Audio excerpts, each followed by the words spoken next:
दोस्तों, सियासी चौपाल लेकर बिहार के विभिन्न विधानसभाओं में जा रहे हैं।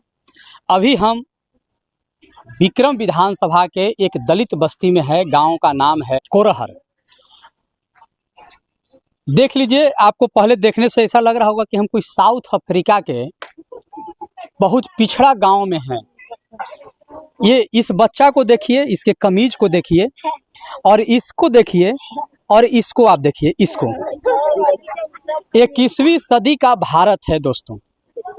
बिहार में विधानसभा का चुनाव है और इन्हीं की राजनीति करके, दलित की राजनीति करके, महादलित की राजनीति करके इनके नेता डिफेंडर से चल रहे हैं। बड़े बड़े गाड़ियों पर चल रहे हैं, आलीशान महलों में रह रहे हैं, और सदन में, सड़क पर इनकी बात को सिर्फ चिल्ला चिल्ला कर कह रहे हैं। हकीकत में इनके लिए क्या कुछ कर रहे हैं, ये तो इनके दुर्दशा से ही पता चल जाएगा। यह दलित बस्ती है दोस्तों। मांझी परिवार के लोग यहाँ खड़े हुए हैं, और मांझी परिवार की चर्चा करें, जीतनराम मांझी जी, शायद यहाँ उनका कोई प्रतिनिधि भी नहीं आया होगा। दोस्तों, 90 के बाद 35 वर्ष से लगातार एक ऐसी सरकार बिहार में बनी हुई है कि जो दलित की राजनीति, वंचित की राजनीति, शोषित की का नाम लेकर जय भीम का नारा देकर हमारे देश और प्रदेश के जो नेता हैं वह सिर्फ इन लोगों को गुमराह करते हैं। हकीकत में वो अपनी रोटी सेकते हैं, अपना विकास देखते हैं, लेकिन इस दलित और वंचित को कोई पूछने नहीं आता है। इसके शरीर पर कपड़ा है या नहीं है, इसको कोई समझने नहीं आता है। इनके दर्द, इनके घरों में पानी है या नहीं है, कोई पूछने नहीं आता है।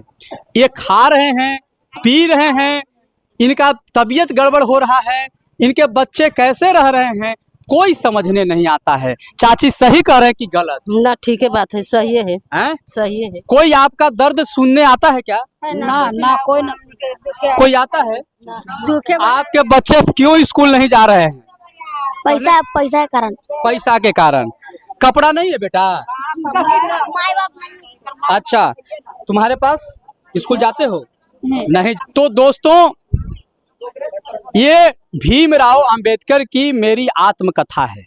हम ये इसलिए किताब आपको दिखा रहे हैं कि जब इसका पहला पन्ना आप पलटिएगा तो सबसे पहली बात अंबेडकर कह रहे हैं कि शिक्षित होवो, यानी अपने लोगों को शिक्षित होने के लिए कह रहे हैं। लेकिन जब स्कूल ही नहीं रहेगा, स्कूल में गुरुजी ही नहीं रहेंगे, इनके पास पैसा ही नहीं रहेगा, तो ये शिक्षित कैसे होंगे?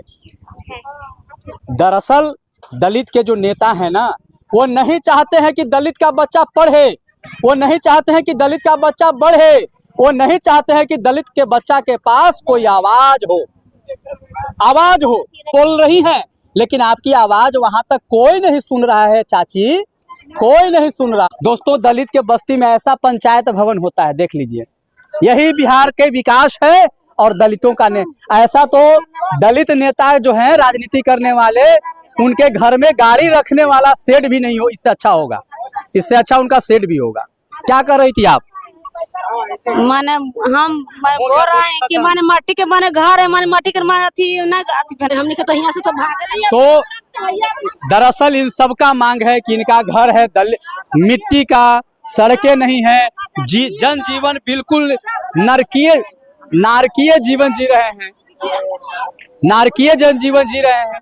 और ये सब जितना चहल चहल करते हैं ना, इसीलिए इनका नेता भी इनका फायदा उठाता है, क्योंकि जान रहे हैं कि इनको ये सब बातों से कोई लेना देना नहीं है। अच्छा, एक बार बताइए, वोट दीजिएगा ना? वोट किसको दीजिएगा? कोई जाति के आदमी आएगा, उसको दीजिएगा? हाँ, ये था। पकड़ लिए, घर नहीं है, पीने के लिए पानी नहीं है, चलने के लिए सड़क नहीं है, बच्चों को पढ़ने के लिए स्कूल नहीं है, लेकिन वोट देंगे अपने जाति के ही नेता को। वोट लगाए जान देता बोला, हमनी के कह दो कि वोट जब यहाँ रही ला नहीं तो वोट लगाए ला वोटर आईडी कार्ड हवा। सब कुछ है। देखिए गांव में बहुत गंदगी है, लेकिन सरकार भी कैसा कमाल की है कि उस गंदगी को, उस कचरे को रखने के लिए एक कचरा घर भी दिया गया है, माने एक डब्बा रखा गया है नगर निगम से। लेकिन सड़क पर देखिए कितनी गंदगी है, लोगों में गंदगी है। लेकिन क्या सरकार के नीति है और क्या सरकार चाहती जो है हमारे यहाँ अभी जो यहाँ 600 की आबादी जो है सर, पानी टाइम पर नहीं मिल पा रहा है। यहाँ दलित को बहुत दिक्कत हो रहा है, बहुत परेशानी है।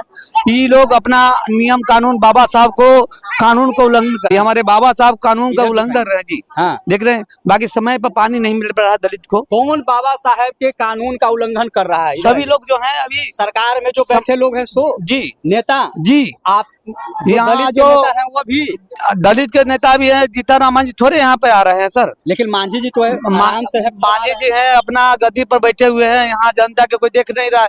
यहाँ टाइम पर सर पानी नहीं मिल पा रहा है दलित को।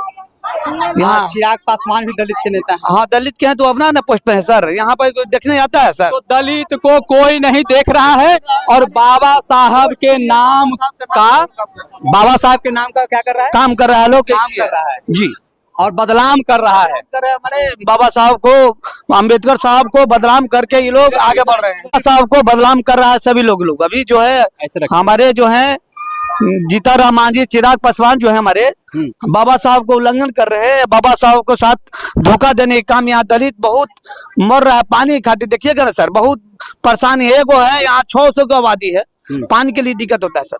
और कोई दलित नेता यहाँ नहीं आता, यहाँ कोई नहीं आता है कोई सर, जनरल नेता भी नहीं नहीं सर, कोई भी नहीं है अब।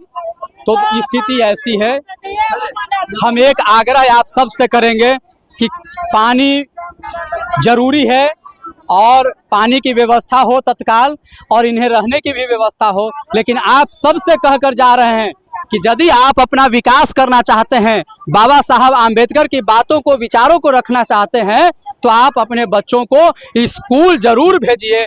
आधा पेट रहिए, कम खाइए, लेकिन अपने बच्चों को स्कूल भेजिएगा तो आपका उद्धार होगा। आपका नेता सिर्फ आपका वोट लेगा, लेकिन आपका विकास नहीं करेगा, नहीं देखेगा।